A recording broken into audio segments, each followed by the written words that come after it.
Dobry dan, or something like that, right? Okay. Not my first time in Poland. I always love it. People are so great, and I've had a lot of fun speaking with you, and I'll be at the dinner. I'll be around, and I'll be around tomorrow, so love to talk with you. So I tried to get my slides up on my website. There was a little technical difficulty, but I got them up in my Dropbox, and they will be up on the website if you want the slides, okay? And also I have here it is. I have the slides on a USB stick, if you ask me. Anybody want it right away, you can have it, okay? Okay, so slides are available that way. They say the video will be coming out in about a month, so you have to wait for that. Well, you can guess that's me. That's on my property in Norway overlooking the Oslo Fjord. Heaven on earth. That's where I like to spend all my time, except in the winter it gets kind of cold there, so that's a summer cabin. Right. Anyway, let's see, any more? There's a paper on my subject here, which is available at that place, but actually I have a wonderful little thing called the paper. It just happens to be in Polish also, okay? So, and I actually have that at a Dropbox site, or can send it to you if you want to. But these are from Core, some of you will know. And I have about 3, 4, 5 papers translated to Polish. I don't write such good Polish, but I'm happy to say I can offer exactly this talk in Polish version. Enjoy. If you have any trouble getting it, email me or something like that. Say Polish papers, I'll get them to you. But you should, I'm sure there's a website with Core to download them and things like that. Okay, so that's that. Here is then the lecture. I had a basic lecture like this I did a while ago, but I have in the last 24 hours radically changed it, upgraded it. So it's almost completely new talk. So, but the older version of this talk is on my website right now too. I've been a skeptic about all things that came from the Agile Manifesto. I like the idea that they made popular the idea of iteration and incremental delivery. I've been fighting for that for 40 years, about time. And so the one great achievement of Agile Manifesto, and people like Jeff and Kent and others, they have made these ideas popular and spread them more than I ever could do. But I think they did a half-assed job. And of course, I've been telling them all very personally, good friends of mine. You may have seen me sitting with Jeff for a whole hour yesterday at lunch, but his request, and I told him what I thought he ought to do, and he's moving in that direction, in the direction of things going on here. The problem is that we are, in simple terms, Agile as we know it is far too coder-based. Based on around the idea of programming. Now the real idea of Agile is we should be able to deliver things early. And it doesn't mean code that nobody uses, it means valuable results that businesses can use. So the big problem I see is we have failed in the manifesto and in the practice afterwards to focus on delivering value to stakeholders. We're just a bit, it even says in the Agile Manifesto, the primary purpose is delivering working code to the user and customer. Working code. So if the code works, no bugs, but they get no value, that's okay. That's the primary purpose. I mean, they got it wrong from the start, and they didn't ever recover from it. So I'd like to give you a vision of what we have to do in Agile to be good guys that people would like to pay us a lot of money for because we deliver really valuable stuff, not just working code. But you're going to have to take off your I'm a coder, I love coding hat. Okay? Some people say, I love coding even if I do no use for society. I just want to code. How many people say, I love to code, that's really important for me? Yeah, I thought so, most of you, right? Now, how many people would here, you have two choices. You can write fantastic working code, absolutely bug-free, with 100 times the velocity of normal, but you deliver no value to anybody. Or You can deliver fantastic, mind-blowing value second week and every week of the project to anybody, but you cannot write any code. Which one do you want? You want the coding with no value? How many people prefer that? Be honest. Yeah. You don't care, as long as you get paid, right? How many people would really rather prefer to deliver value even if you're not allowed to code? Oh, there's hope. Now, so your passion, your belief, your values are you'd really like to be a valuable citizen, and you may be allowed to code, but that's not the main thing. The main thing is delivery of value. Sometimes reusing code that already exists is the smartest way to deliver code in programs. You've heard of that, right? It's not about writing code. It's about delivering value quickly. Okay, so there's hope. So I'm going to now this is called AgileByExample, and I've been a little bit frustrated, as Jürgen hinted, that there aren't enough examples. What's an example? Example for me is example of how well it worked with numbers and data and experiences. And I'm missing that. So I didn't see enough examples. So just for fun, I've got about at least 10 examples from real life stuff with pretty detailed case studies behind them. And I put the word example on the front of every slide just to rub it in that I've got the examples, and I challenge anybody else at the next conference to give more real examples, not just this is nice and you ought to do that, but how does it work? How well does it work? What does it cost? Give us the facts. Conferences should be evidence-based places where we come to learn what works and what doesn't work. We take away ideas that we can try out. And I don't think the title has the right idea. We should be giving examples of practice. But the practice of examples, I'm not impressed with at the conference yet, with few exceptions, okay? But of course, I can complain about it, but I can do something about it, so I'm going to do something about it. Usually, I'm far too shy to even mention the fact that I'm actually the grandfather of Agile methods, but I can prove it. This is a simple version. If you want a more extended version on my website, you'll find the Agile credibility. Okay? That's nice. I have 5 grandchildren and Agile, little baby Agile. Okay? Here are some of direct quotes of people like Beck and Cohn and Sutherland and Highsmith and many more who explicitly recognized that I was the guy out there fighting for this crazy idea when I was all alone and everybody thought I was completely crazy for about 40 years. I love it when people think I'm crazy. If you think I'm crazy today, that's a good sign of what will good things that will happen in the future that you won't do, but your grandchildren may be doing. I had to wait 30, 40 years. I did my first Agile project, 21 Steps of Delivery, 1960. So I had to wait a long time before it became popular. But if you wait, all good things happen.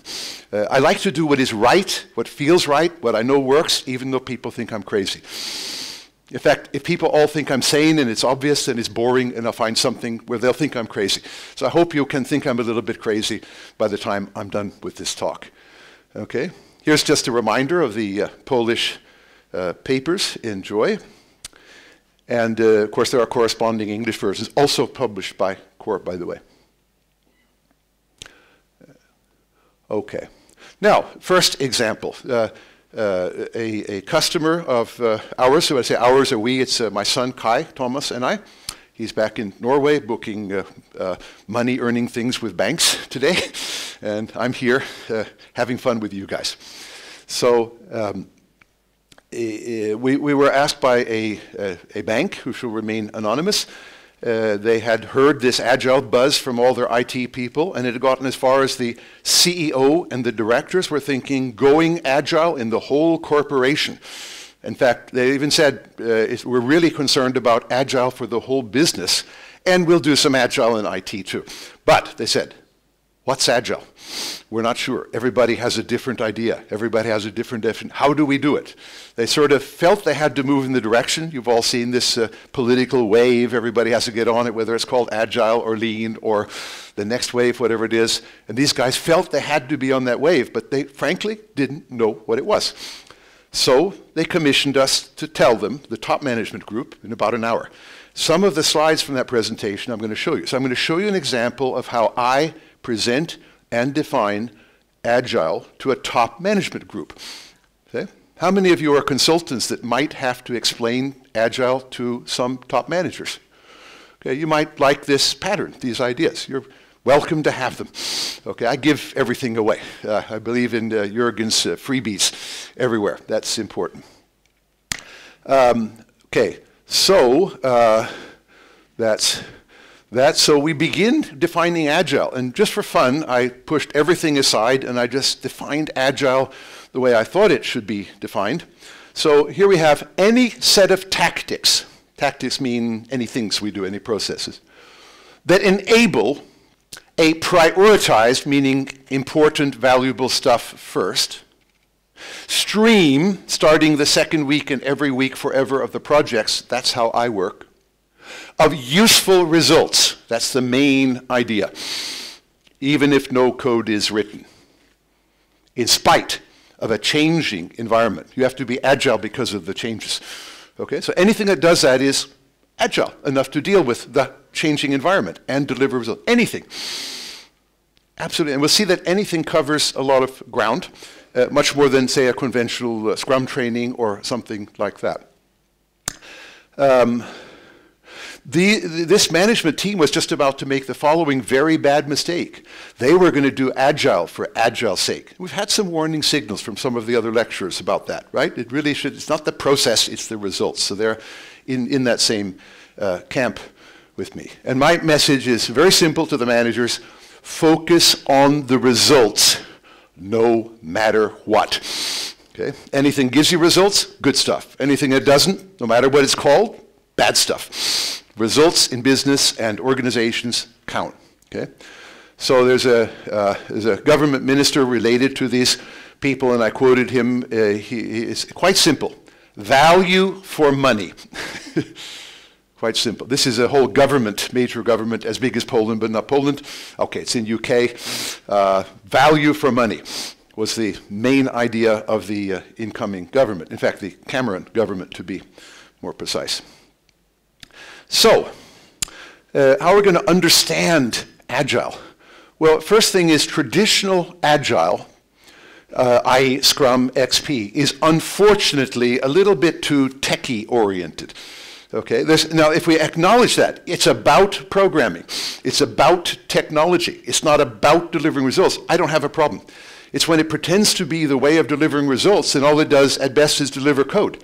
And it doesn't necessarily deliver the results. We saw the failure rates, first from Jeff Sutherland's talk, first in the waterfall method, but then also in Agile. Agile doesn't lead to perfect projects that never fail.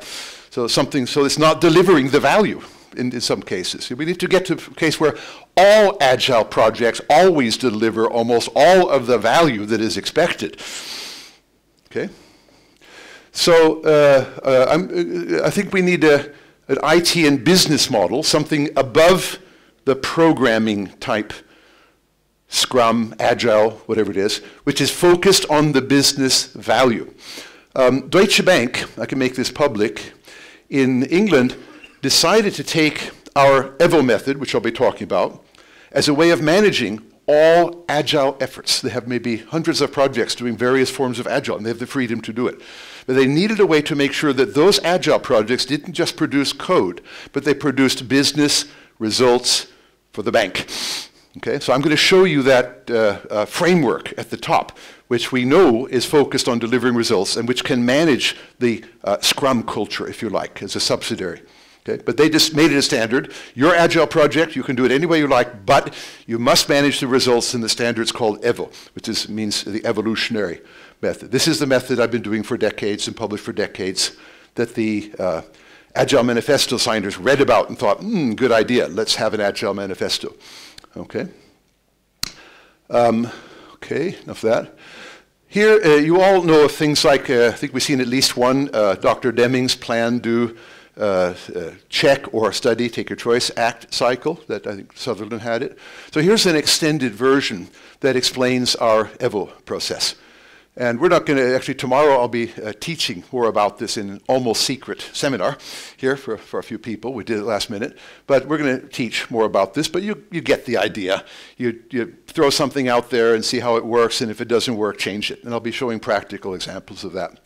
The interesting thing here is to place Scrum as we know it as the bottom half, and which isn't good enough at measuring value delivered, learning about the value delivered to the customer, learning about how the 50 different types of stakeholders react, learning about the values they have that you didn't even realize, and then plugging it in. Okay, so in simple terms, business stuff at the top, programming stuff at the bottom, but tied together in a nice, intimate embrace relationship. The problem is top half's missing from what we are being taught and doing. Although some people have the illusion, they think, if I produce code, surely that is value. Sorry, not very good logic. You must be very young. Okay, I mean, all the failed projects produce masses of code, but they're considered totally failed. Isn't that simple proof that producing code isn't enough? Okay. Now, I'll introduce to you a guy called David Rico. You'll find several books written by him on my website, Gilb.com. You'll find quite a few free downloaded papers and slides by David Rico. Very interesting guy, a little bit crazy, a little bit controversial. But one thing he's done, he's studied the return on investment of Agile and compared it to all the other methods, very systematically, very interesting stuff. He's an academic, ex-NASA, but academic, and he gets his students to do PhDs and research papers, and he writes books about it. So if you want to study Agile and any form of it, XP, Scrum, etc., compared to any other known methods, including Lean and all that stuff, you would look at Rico's work, which you can basically download most on the my website. But he has some views of Agile and Lean that I have chosen to show to the executives, mainly to scare them with how complex it is. See, it's scary. It's nothing, in other words, nothing simple like, well, there are only 3 of that, and there are only 3 of that, so you don't have to learn too much, and you can become a master in 2 days if you just keep sort of awake at the course. Scrum Master, right? So no, he goes into depth, and he's looking at business, sorry, I'm way out of my camera angle here. He's looking at business, Lean and Agile, as well as IT. So, and I'm not going to go through these things in detail, I just like to scare you a little bit, okay? How Lean and Agile interact, pretty interesting stuff to look at. Now here, he's got the Agile worldview, the big view. The top half, if you take a look at it, is sort of management. And the bottom half is sort of techie, okay? And even that's an interestingly complex world of how things fit together, okay? Here's another one, Agile Project Leadership. So he's got all kinds of ideas, a little bit more detail there, and masses of references, but you know, a whole lot of stuff that you have to consider. The point is, if my client says, well, we're going to go Agile, I'm saying you have to address all of these, and you have to do it well. And they're like, I hope they're thinking, oh my God, we don't have time to do all of that. We want something simple, like one rule, one idea. Agile, it's simple, isn't it? I said, no, it's actually complex, especially if you're going to do it at the corporate level. Okay? Here's another view of the what we're trying to do, get flexibility, deal with customers, prioritize, how we do it, and the expected attributes or results. Okay? Very complex, a lot more complex than a burn down chart saying that some code has been delivered. Okay? Gets worse. Here, lovely little list. I'm sure somebody should hold a whole lecture on it here. 14 pitfalls of Agile methods. Okay? It's about 10 minutes each. Lovely little lecture. Maybe I'll hold that another time, another place.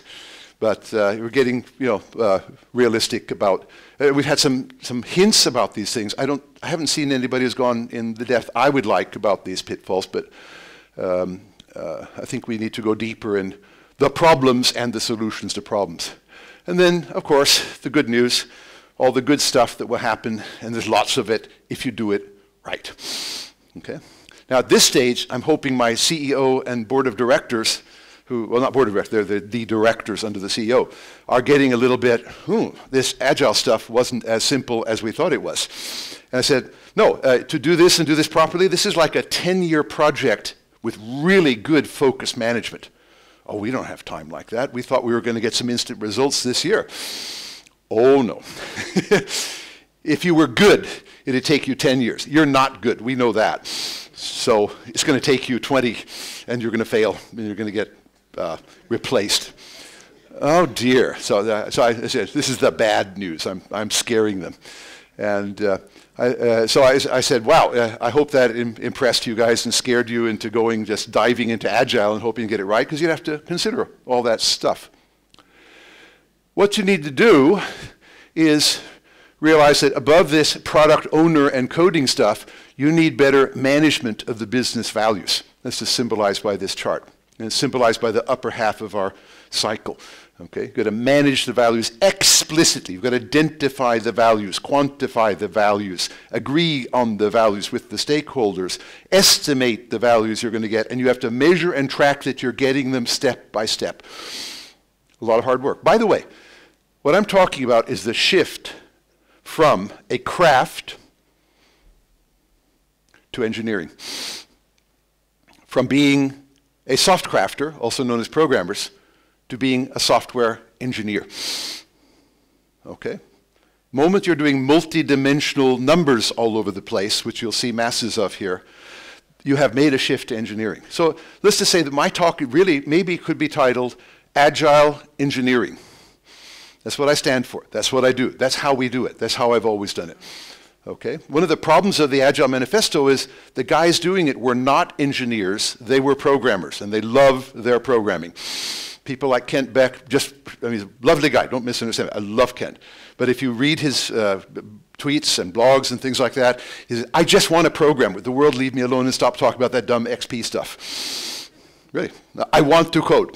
That's okay. We need good coders. We need great coders like Kent, okay? But his focus is coding. It is not, when does he ever talk about delivering business value on real projects he's worked on? Never to my knowledge. Maybe I missed something. Okay. So now, let me introduce a little, this is a simplification of a very real example of a project that my son Kai did at Bring. Bring is the Norwegian post office transportation system working all over Europe, little green vans. A company called Beck, some of our good friends, about 200 Agilistas, they did a Scrum project to put these 27 transportation companies together with one web interface so people could buy stuff from anybody. And the moment that system went live, after doing Scrum as well as Scrum can be done, the sales dropped by 30% instantly. Nothing wrong with the code, no bugs, all the functions that were asked for. It's just that the sales dropped 30% the moment the Scrum project was installed. Never have that happen? How many people had that happen, that you did Scrum by the book, but nasty things happened in the business when you installed it? It happens, right. So Scrum is like no guarantee that everything will get better, and writing good code is no guarantee that everything. But there's something else was going on. Okay? So Kai was brought in by the steering committee, said, hey, we have a failed Scrum project, and we really need to get this running, and we certainly can't have 30% less sales. So we're in business here. We're not here to have nice, bug-free code. We're here to sell stuff.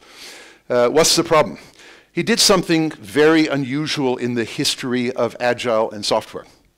He built a model using a thing we call an impact estimation table. And he started at the top with the business goals, and then some things he's calling stakeholder values. These are things like the truck drivers value having uncomplicated routes, and the owners of the truck drivers value having increase in business, or something like that. But they're stakeholders, right? The overall business values the usual business things, sales, profit, and growth, and all those things. Now, what he's also doing, if you take a close look where it says stakeholder value 1, you go down to the second table, it says stakeholder value 1. He's actually connecting the strategies to deliver the business goal stuff and calling those strategies values at a second level, and then he's got a thing called a product value. Now, what's a product value? Well, product value is a thing like usability or security. So the product is some software, and the value is some technical thing we value. Why do you want user-friendliness in a software product? Well, the stakeholder would like to save time. Why do you want security in a technical product? Well, the stakeholder would like to feel safe, you see? In other words, the technical attributes of our systems are in themselves not valued, but they're valued because they give something at the some value at the stakeholder level. And if the stakeholders get those values, they can perform in the business and deliver what the business wants. The point is, these three tables, fourth one come in a moment, are connected numeric models of an organization, a middle management of the organization called stakeholders, and an IT system with qualities, falsely and badly called non-functional requirements sometimes, but qualities. Okay? So what are those solution things there? Those solution things are designs or architectures for getting things like better usability or security or performance. Okay? So it's something an IT architect might do, right? And if the IT architect decides to do them, they can get on a prioritized list of things we need to program so that we'll get enhanced security, so that we'll get enhanced usability. That's where the programmers come in. That's where Scrum, this is an input to Scrum. Instead of just having use cases and story points and epics and all that shit here, you have a mixture of those things, but you have the technical things you need to do in order to give qualities and performance to the IT system, in order to deliver to the organization the stuff they need, in order to deliver to the top management why they're running the whole organization. So long story short, he's modeling the entire organization from top management right down to a Scrum process of delivering. Point of the Scrum process, they have almost no concept of design whatsoever.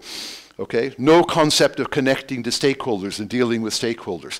Let me try. I mean, you notice the word stakeholder does not appear in the Agile Manifesto. User appears, customer appears, good. What about the other 48 stakeholders, like the European Union laws of privacy? Take a simple example of an important stakeholder that is not a user and not a customer, and you'd better know what they say or they'll put you out of business, as Google and Microsoft have learned, with big fines and problems. Okay, now, by the way, this is simplified. This is all on spreadsheets, and it's very much more detailed. There's a case study of it called the Bring case study, which you'll find on our website. And one day you should be lucky enough to have Kai come here and tell the whole detailed story about it. Okay. There's Jeff Sutherland's opinion when he saw it, and there's a picture of Kai, just for fun. And the point is, there's Scrum, and there's the design ideas, which are almost absent conceptually from Scrum. There's the design requirements or qualities. There's the stakeholder requirements or values. There's the business, and it's all connected, so you can see the connection. Now, once they saw the connection, to make a long story short, they gave better marching orders or details to the Scrum team, and ta-da, the project was a success. They weren't losing money. Okay, there's a longer story there, and Kai can tell it sometime. Okay, enough of that. A bit of arrows. Here's another version of it. We have Scrum there in the middle, but we need stuff on either end to understand stakeholders, top management, to prioritize what they want so we can deliver the high value stuff first. And then we need to deliver it through a mechanism that's called Scrum delivery mechanism. And then we need to measure and feed back and verify whether these things are working, and if necessary, make adjustments. So this is this EVO superset of how to manage any agile team so that it is in fact in the business of delivering value for money to the stakeholders. Okay, right. So that was a couple of examples. Now I've got 10 principles. I actually developed these principles as early as 2004 for the XP Days conference in London, which was one of the early Agile conferences. And of course, I started off with a talk of almost the same title, What's Wrong with Agile Methods? But trying to be constructive, I said I would rewrite the principles to be far clearer about the fact that it's about delivering value to stakeholders. Okay, so I've rewritten the principles. And that paper in Polish and English goes into detail about these. But I'm going to take one principle at a time. And for the most part, I'm going to give you a little example, roughly, of doing it, each one of which is a big story in itself. And you can usually find the details on the website if you want to pursue any of the examples. Okay? But in simple terms, it's all about delivering values using sets of strategies or architectures to stakeholders. So, first principle, we need to focus on the critical few values. I simply use the term top 10 critical value. Critical means it's really, really important. Top 10 means there's nothing outside of this 10 considered more important. 10 means don't try to tackle 100 things at once. There are 100, but do the top 10 first. When you've done them, we have a definition of done. When the 10 are achieved, definition of done, pull in some new ones. Okay? But it's a prioritization measure. Don't, in other words, keep it simple, keep it focused. And 10 doesn't mean 10, it means no more than 10. Okay? Keep it simple. So the first thing we do when we start our Agile projects in a thing called the Agile Startup Week, on day 1, we quantify the top 10, and by the end of the day, we have 10 critical things we have to march towards evolutionarily or in sprints that are the critical things for the business. Critical things happen. Critical means if any one of them is bad, the project is a failure. Okay, so critical things in your body. Breathing. If you stop breathing, it doesn't matter that you ate well. Okay? Eating. If you starve to death, it doesn't matter you're breathing well. Okay? Heat and cold. If you freeze to death, doesn't matter you're breathing well and eating well. Okay, so we have a large number of independently critical factors, any one of which will kill us. They're medically critical. We need to use that concept on our projects, medically critical for the survival or non-survival failure of the project, and we need to manage them a lot better. And the first stage of management is identifying them clearly. The second stage is to quantify them, because you cannot manage nice-sounding words. Here's an example of a real project. Example. A client of mine, they came to me and said, Tom, we have an incredibly large failed project and we'd like your help. I was talking to the 5th project manager that had not delivered anything on the project over 8 years. There were 80, 90 people. They'd actually moved from US to China in order to try to save the project. They could have moved to Poland, but they didn't. And it might have saved the project if they'd done that for all I know, but they, they basically they were writing code and using masses of nice technology. They had spent $160 million. They spent 8 years and delivered exactly nothing. Okay. Sounds like a Big Bang project, doesn't it? So one of my first advice is, why the hell didn't you deliver a little bit 8 years ago, each month and every month for the last 8 years? Okay, so they had no concept of that. But even worse, I said, by the way, what were you supposed to deliver? They conceptually, for each one of these goals, they had about 10 technological ideas, architecture ideas, okay, about 10, and they were busy implementing the architecture ideas at great cost. But they completely lost focus on these things, which were the whole point of the project. These were buried in a desk of the project manager. I had to force him to drag them out. And they weren't using them at all. Nobody knew about them. Only the project manager knew about the existence of them. But this was the whole point from the guys who'd laid the $160 million on the table and said, build me a system that does these wonderful things. Now there's a little problem with these things, right? This is management bullshit. And that paper has also been translated to Polish, I believe. Okay? Nice sounding words. Sounds nice. Want robust systems and user-friendly and easy to change and low technical debt. Wow. Except, how are you going to know if you're getting it? How are you going to know if you're done? And the answer is, if you had a number and a date, you'd know I'd reached the number by the date or not. But this is just nice. There's no way to manage or control this. You can throw nice stuff at it, hope for the best. Okay? You could just start clicking keyboards and hope to write the words of Dante or Shakespeare. Okay? Might happen. Monkeys can do it in a billion years. Okay? But that's just random wasting everybody's time, clearly. Okay? So I suggested they needed to quantify these things. I took the one robustness down there somewhere, the 7th one, And I'm not going to show you the example, but in over a beer at a hotel in Beijing, I quantified the first 3 of 8 notions of robustness, including testability. If you think I'm kidding, look at the case study or ask me for details. I said, over a beer in 1 hour, we quantified these things, and they agreed, I'd done it. I said, if you'd done that 8 years earlier, you might have saved 8 years and $160 million. And you might have had the basis for delivering evolutionarily some of the stuff and not had this huge, scandalous, failed project.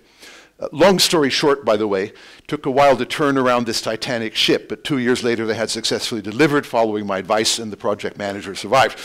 Okay, long story there. It wasn't done instantaneously. They had just a lot of sunk investment, put it mildly. Here's another different example. This is a telecoms group. It's a software house, about 800 people in London, 200 in Sweden. And they're going to do a massive improvement of the software organization. They're a bit long in the tooth, and they're not very competitive and agile in masses of technical debt, to put it mildly. They know that. They just have one problem. They figure it'll take £50 million to invest to changing the organization to make them an agile software organization. And so they needed to beg for the money from their corporate owners who had lots of money. And the CEO loved the idea of quantifying the business objectives. So long story short, almost overnight, we brainstormed the business objectives, a measure, and a goal by a certain year, even a stretch goal, and even indicated, if we achieved the goal, the knock-on effects with the X's on sales and stuff like that, talking to the financial manager and things like that. By the way, long story short, the next day they got £50 million check on the basis of they had committed to delivering these things. So this is a great way of, we've seen it time and time again, if you give people a numeric commitment, by a certain date we'll deliver these things, they are more likely to want to give you the money, knowing that they understand what you have committed to take responsibility for doing. If you just say, I need more money, I need more money. What for? More technology, better architecture. Who wants to give money for that? What are they going to get for it? They just say, these are some techies who just want eternal money and deliver nothing. No, thank you. Okay? So we have a lot of case studies of people getting $1 million here and $1 million there on using this kind of thinking. So this is what I call planguage, the planning language, which quite simply says your critical variables need to have a defined scale of measure and a defined point on the scale you want to reach in your project, which defines done or satisfactory. And then this is the beginning of managing the agile cycles of delivery. And when you've achieved all of these, done. Definition. I wrote a paper in Agile Record on definition of done, which makes the point that getting to the goal is an excellent definition of done, and completing the code is a bad definition of done. Because you're not done from the stakeholder point of view when you delivered the code, as we know all too well. Let's see. Here is another example of doing this kind of thing. This is a little bit more of the planning language or planguage, which I've invented. It's my free gift. You can make a Polish version of it if you'd like. I'd be happy to help you with it. But this is how we quantify any one of these with a little bit more information without going into detail about it. I'll be teaching more about that tomorrow. Principle number 2. Make sure your results are business results and not techie results. Quite simply, okay? Now here's another example. This is from Ericsson, Sweden, base station. Kai and I spent about 10 years playing with them in Sweden. And at one point they said, we need to double the productivity of our 2,000 or 3,000 engineers because the market will buy everything we can produce. And initially they said we needed to hire 2,000 or 3,000 new engineers, but there weren't any. So I said, well, I said, you need to double the productivity of the engineers you have. They said, how do we do that? And I said, first we have to define what we mean by productivity. And we worked for 2 weeks with the chief technical officer, and we came up with this list of objectives from his point of view. This is from the chief technical officer, not from the CEO, not from a project manager, right? But from his point of view, this is the list of things that define productivity. More of these gives more productivity, okay? And this is their opinion, not ours. We just help them. Each one of these is quantified in detail, and there is a case study on the website if you want that particular detail, but I'm not going to give it. But it's all quantified. And it's all based on evidence-based that other corporations have achieved such levels like Hewlett-Packard or Raytheon, and therefore we think these are realistic levels. Interestingly enough, we worked out another level of nice technical things to do, but it turns out these are not strategic things from the chief technical officer. These are at a lower level. If you achieve, all of these are quantified, same way, but if you achieve these are really just strategies for getting to the previous ones. Okay, so these are the things that count. These are just supporting cast. These are the film stars. These are the extras, okay? And it's very important to separate concerns here at different levels. The chief technical officer needs to focus on those and not mess around with these. These need to be delegated as strategies that other people need to get involved with. If they deliver what they're supposed to, then his theory is, I will achieve my objectives, okay? So that's another example. And third principle, give the developers freedom to find out how to deliver those results. So we have another case study. This is from Confirm It, a little organization in Norway. When we met them, there were 13 developers and 3 testers. That was 2003, 10 years ago. They used our methods in a fantastically impressive way. And there's a whole big case study about it. I'll be showing 2 or 3 more slides towards the end about it. But in this is what they're doing is they've given these 4 or 5 requirements to a small team of 3 people. And they said, we release every quarter of a year to the world market our product. Okay? We want you to deliver the goal levels of these qualities. There are a lot of usability things there that had to get done. And we want you to commit to it. And by the way, you can design it any way you like. What you have to do is have the numbers that show that your design works. So they have what they call empowered creativity. They've given to the programmers who happen to have degrees in engineering, so they really understand engineering, and said, you know, please engineer. In the old days, the customers and the salesmen told them the technical solutions, like where things would be on a screen, how they'd look to make it more user-friendly. Now, they're just told how good they have to be, like how fast they have to be able to do tasks and things like that, the customers. And then they're totally empowering the programmers, really, soft crafters, to design, to have a theory about design, to try out their theories, to measure how they work, and if they work, keep the theory in place. If they don't work, dump it. Okay? So this is, in other words, this is not architecture, this is detailed design, but it's done by the programmers, and no salesman or powerful customer can tell them what the design is, which was the previous culture. So that worked very well. They got so good at delivering quality that they wiped out their competitors internationally. Okay? They were the only thing going, and they bought their competitors cheaply to have a resource. We ended up training like Pulse Train of 100 people in England, which is one of the competitors they wiped out. That's how powerful this method was. We'll see more of them later. Principle number 4, whenever you have designs, strategies, architectures, means of any kind, you can't just lay it on the table and say, this is a good idea, I'm the chief architect. I think an architect should estimate at least what their ideas cost, and above all, how effective their ideas are at delivering the usability, security, or whatever they think they'll get. Now, last week I was at the London Software Architect Conference. You'll find my slides on my website right now. And basically, I asked them all, how many architects, everybody's an architect, surprisingly at the conference. I said, how many of you actually write down a cost for your architectural ideas? There were about this many people in the room. You want to guess how many people said, I do? Very few. 1 to 3. All of the rest admitted what I've seen time and time again. The design is written all over the place, but there is no attempt to cost any detail or the whole thing.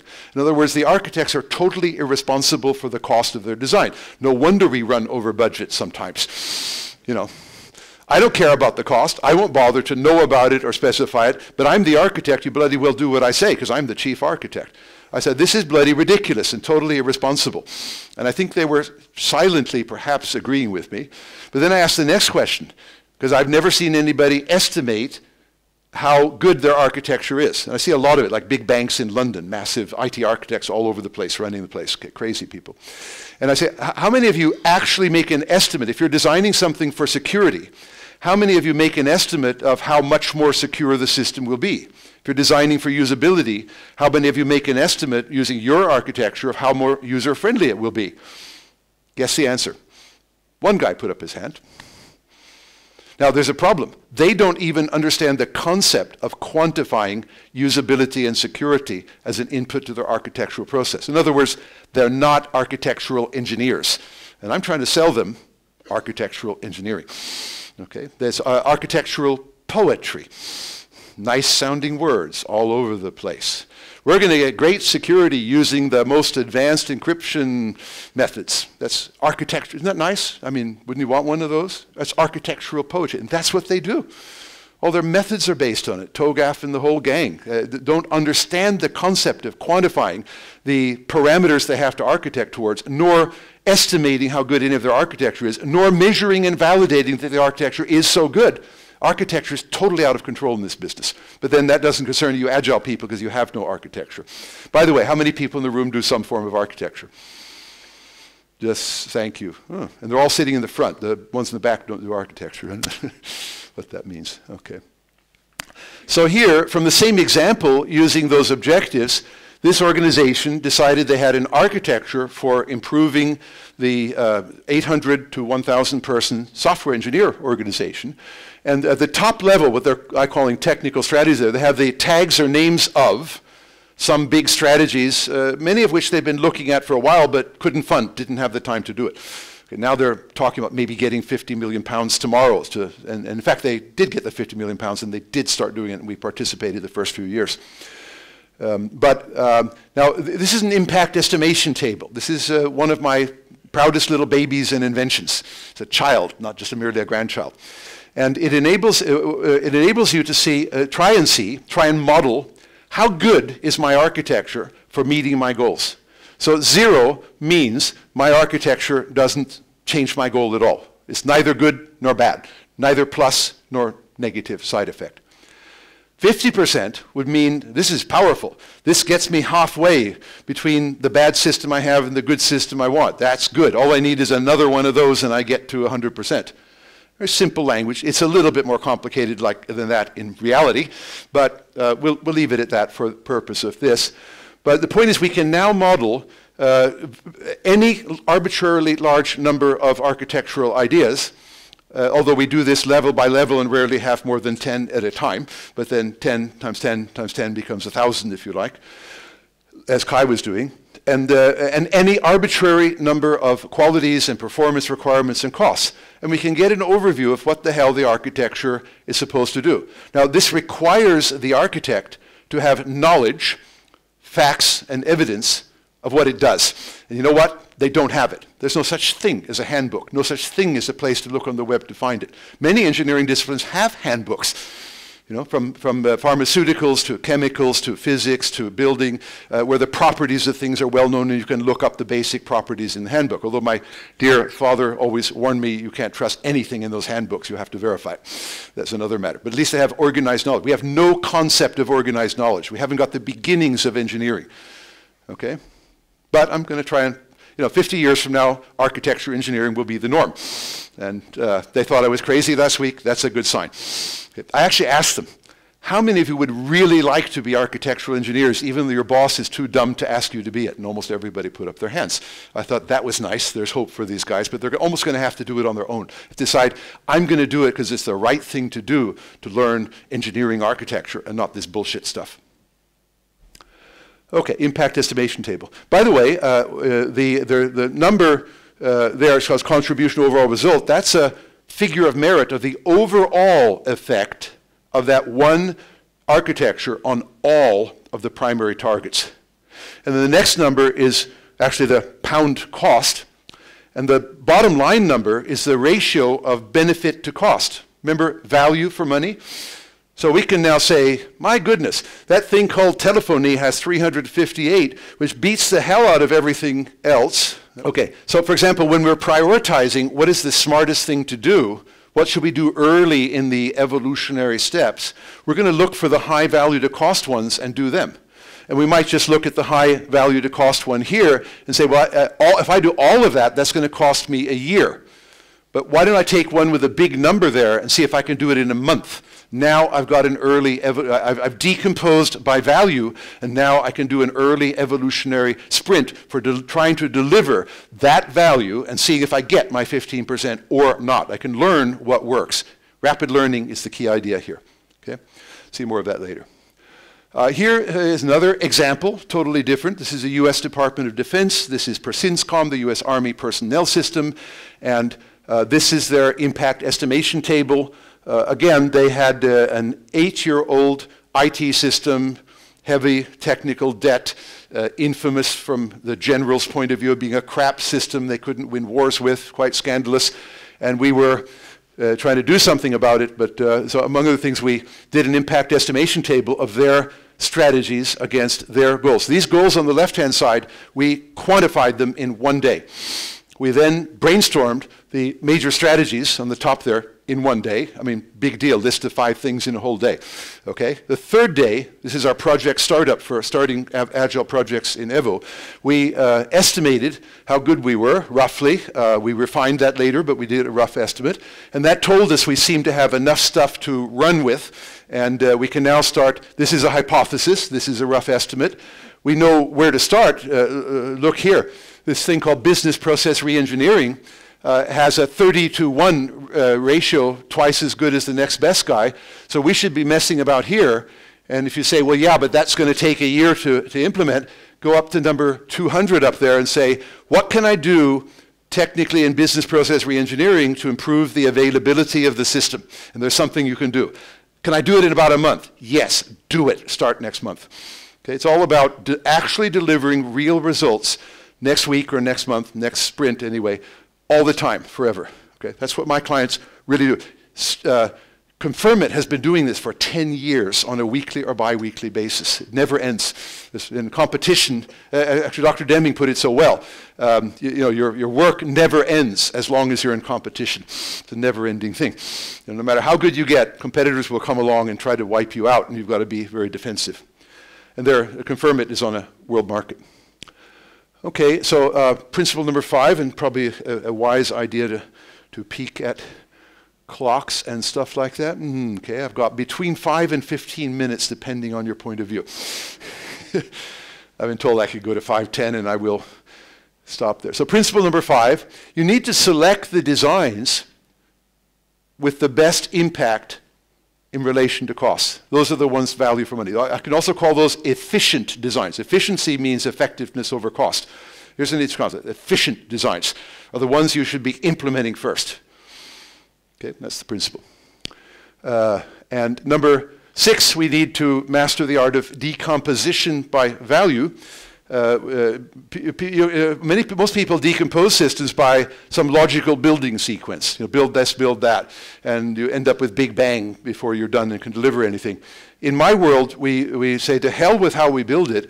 We're going to ask the simple question, on the first week of any project, what can we do next week to really deliver real value to real people? Fact. That means you can't just write the code. You've got to have the data. You've got to have the culture. You've got to have the motivation. You've got to have the trained people. You've got to have everything in place. In other words, you have to think systems engineering, not just software engineering to make it work. It won't work otherwise. Okay? And so getting out there next week and saying you've got to deliver value is another way of saying thank you very much for your coding expertise, but that's not all we need to deliver value. Somebody has to take responsibility for the whole. That's called systems engineering. I think software engineers have to be systems engineers, because if you just had the software and no data, no machinery, no people, nothing would work, not the software. Okay, so to make our software ever work, we have to be systems engineering, consider the whole system. And when was that word systems engineering mentioned at this whole conference, except now? Think about it. Okay. So principle number 7, we need to change what doesn't work very rapidly. So here's another example. This is Richard Smith, who popped up on my radar screen some years after we trained him on a 3-day course at Citigroup. And he wrote a book review of a book called Competitive Engineering, which I'm going to offer you a free copy of. Okay? And at the end of his book review, he said, by the way, I didn't just read Tom's nice book. I've been living it and doing it on IT projects for 6 years. So then he starts talking about his situation. This is from his blog site, but I think it's up on Amazon.com now. And basically he says, well, Citigroup was very proud of themselves because they were measuring all kinds of stuff, the kind of stuff that Scrum and Agile measures, you know, burn down charts and bugs and stuff like that. He said, but they just had the illusion of risk control. They did not have the reality, and they weren't measuring anything about value delivered to the bank either. So they were fooling themselves, even though they had very large, complex, interesting systems, giving them the illusion of reality. So, he's used Evo, but he, of course, you don't want to shock anybody saying, I'm using this new thing you never heard of by Tom Gilb, who you've never heard of, called Evo. So he just snuck it in under the radar and did it, pretending it like was the normal thing to do. I admit, luckily, there was a director who was a very good friend of mine who protected him, if necessary, to get it done. But he tells about some large, high-risk projects he did. Now, one of the rules I follow is you've got to focus on achievements results, not the strategies and architecture for getting there. It's amazing how many people's high-level objectives contain about 50 to 80% architecture, and then something about the results they want, but never quantified, as I showed you the example of that just a moment ago. Okay, so I've taught you, there's nothing wrong with having an idea of the architecture, put it in a separate box. Get your pure, unadulterated business results quantified. Then give it to the architect and take a look at the architecture. Okay, so he's made that very clear separation of business results and technical architecture, both of which seem to be outside the scope of Scrum. There is no really good idea of quantifying business results, and I gave Jeff Sutherland a hard time about that at lunch yesterday, and he's agreed in principle to make some movement in that direction. So we'll see what happens. And so that's my little, and now you have only 10 minutes, and I should be able to finish off the talk in that time. So, but no design. Now, here's another thing. He's saying the requirements remained unchanged for the duration of the project, 14 months. How many people have had requirements unchanged for 14 months? How many people have requirements for 14 months with change? Aha, see? So this is an unusual situation, to put it mildly. You know why they don't change? If you take a deep look, the so-called requirements that change are not requirements. They're actually designed for requirements that are never well stated. And so when those designs don't work, they change. Okay? And that's happening to him, except he's not made the mistake of calling the design requirements and saying requirements change. All he's done is said, the bank has these parameters for running their business, and if we just increase them all by about 50% in a year, people will be terribly happy. There's nothing to change about just improving things in the bank. What's there to change? Okay, when you get there, when you're done, you can say, do you want some more? But that's about the only change you can do, and they'll sense that at the end. So, in other words, so he's very clear about it. What changed were the designs, which are defined as those technical things we do in order to achieve the higher level results. And separation, your typical programmer is totally unaware of this. Programmers program either function or design, okay? And they tend to be unconscious. All they know is if I program it, stuff works in the computer, okay? We need to have a really clear subdivision between the functionality, what the system does for the business, and the design, how it gives these properties of performance and quality and cost.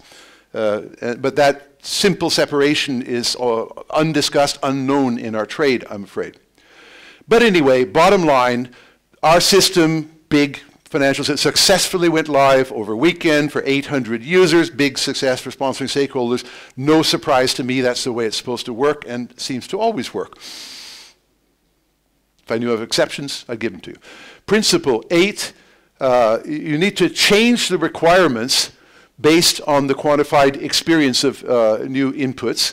So another example, this is from IBM Federal Systems Division, way before you were born. How many people were born after 1980? I thought so. This was reported 10 years experience, 1980. I was very much alive and well. Friend of Harlan, worked with him. But Harlan Mills is like Leonardo da Vinci of software engineering. He was given the toughest problem that IBM ever had. If we are the low bidder and win a contract for military space, we always lose money on it. We either have to find some smarter way of always achieving our cost and deadline, or we have to get out of the business. Harlan, fix it. You have 10 years. He developed a thing known as the Cleanroom method. You can easily Google it, find books and papers on it. To make a long story short, getting a little bit of detail here, here's the proof that what we're dealing with is an agile in the sense of incremental. Monthly steps over 4 years, 45 steps, 2% increments, right? That's the key. That's why it's working. But bottom line, few late or overrun deliveries. Overrun means budget overrun, in that decade, whole of the 70s, and none at all in the past 4 years. That's called perfect project management in the most complex and demanding situations of space and military systems where there's no fool at the other end.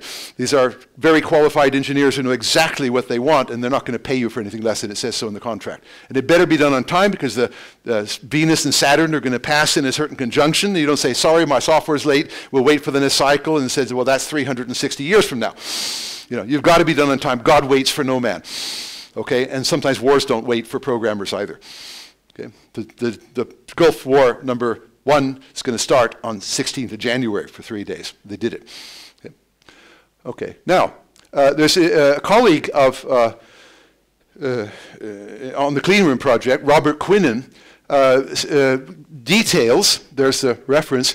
I think he and I think we both use the same term, dynamic design to cost. Now, design to cost is a well-known engineering discipline. It says give a clever engineer something that costs X and challenge him to do it at X minus 20%, finding new materials, structures, whatever. Clever engineers like the problem, they do it. Dynamic means we do it every cycle, every sprint. We redesign if necessary to make sure that we come in on time, under budget, to the highest levels of quality in the industry. It's exactly what he does. I'd like to introduce, we had a talk on cost estimation. First thing I did was sent the author I've just talked with this information that there is something much smarter than trying to estimate complex systems in advance, which is just about impossible. But sometimes there is an estimate. It's called the fixed price lowest bidder. And the question is, what do you do with that? And the answer is, if you're in Agile, you have an opportunity to learn early, learn fast, what works, what it costs, and change it. So you do not run over any stupid estimate a salesman might have made. You do not run over a deadline set by God and the planets. And you do deliver the highest quality known to man. That's exactly what they achieved by 1980, before you were born. And it's about time some old fart like me reminded you of what has already been done, which is far in advance of what you're doing. And this is one of the earliest large-scale agile environments. Okay? And yeah, okay, so developing a design, estimating its cost, ensuring that the design is cost-effective is happening every cycle. And again, if it doesn't work, we're going to change something that can be changed, and it's not the fixed price, and it's not the deadline, and it's not the hard quality requirements, but you can change designs above all and some other things, and just make sure that the critical things are managed. So we're doing a dynamic design to cost. Okay? Every evolutionary stage, are we on track? If not, change. Exactly what Richard Smith was doing at Citigroup, by the way. Exactly the same process, having exactly the same good results. Okay, and enough of that, given my timing, but Quinnen's quite a fascinating guy. Principle 9, involve the stakeholders every week, setting quantified goals. This is an example at Confirmit where the stakeholders are really the customers, above all, in the world market. And the marketing chief has brainstormed all these 25 different qualities and then divided them in concurrent engineering amongst 4 parallel teams of about 3 people each, and said, you have exactly 12 weeks, 12 cycles, and your job is to get to the goal level. And you know what? And they almost always do it. Yeah, if you take a look at the number called percentage improvements in the different columns, notice it's the average of those numbers after 9 weeks, or 75% of the time, far exceeds 75%. In other words, they're ahead of the curve, ahead of the game. This is like a burn-down chart in relation to ideal, except it's a burn-down chart about value, 25 independent values delivered to customers. New burn-down chart. You could do it graphically, of course. So they know that they got 3 more weeks before they have to finally ship to the world. They almost invariably get to 100%, which is the goal level. By the, let's say, 24 out of 25 times get to 100% or better. Maybe one of them is only 96%, quite forgivable, and they deliver this stuff to the market. They've been doing that for 10 years. Okay, so this is agile engineering. Okay, very real, small scale. Scandinavian, forget dumb stuff the Americans are doing, they're no good at it. I speak as an American citizen, by the way. I escaped. So finally, number 10, you need to address different stakeholders. They discovered after 2 years that they were addressing the users and customers very well, but there was a group of stakeholders called themselves that had to maintain the entire system forever. Okay, programmers, debuggers, testers, that gang, 16. So they said, why don't we, this idea of engineering the qualities in every week for the stakeholders works very well. Why don't we give ourselves, this is the gang, by the way, the 16. Why don't we give ourselves 1 week a month, the green week, and what we do is we'll set targets, which are essentially things like testability, maintainability, and we'll engineer the reduction of our technical debt 1 week every month. So they did it. Here's some of the things they tackled and things like that. Okay, so this is also a world first, the engineering of the reduction of technical debt. No stupid little let a smart programmer go loose with some patterns on some code, because that only solves at best some problems. Okay, this is making everything better for the whole gang. This is holistic systems engineering thinking. Okay, this is done by, these are smart people, they've got engineering degrees, but they get the job done and they've shown a pattern that we other people can learn from. So I've got a whole thing on agile values, but it's there and time has run out. What we're looking for is quite simply ecstatic stakeholders are so happy they're dancing in the streets. How many people have experienced with their projects that the stakeholders are ecstatic and love it? Okay, good, some of you, okay, but maybe 10%, okay? You ought to experience that once in your life, ecstatic, happy stakeholders. Certainly they did. So I'm done. If you wish a free copy of my competitive engineering book, let me know. You can download 2 chapters for free without talking to me from the website. And if you want the whole book, you're going to have to communicate with me and say, book. I don't have a Polish version yet, but anybody who wants to translate the bloody thing to Polish is very welcome.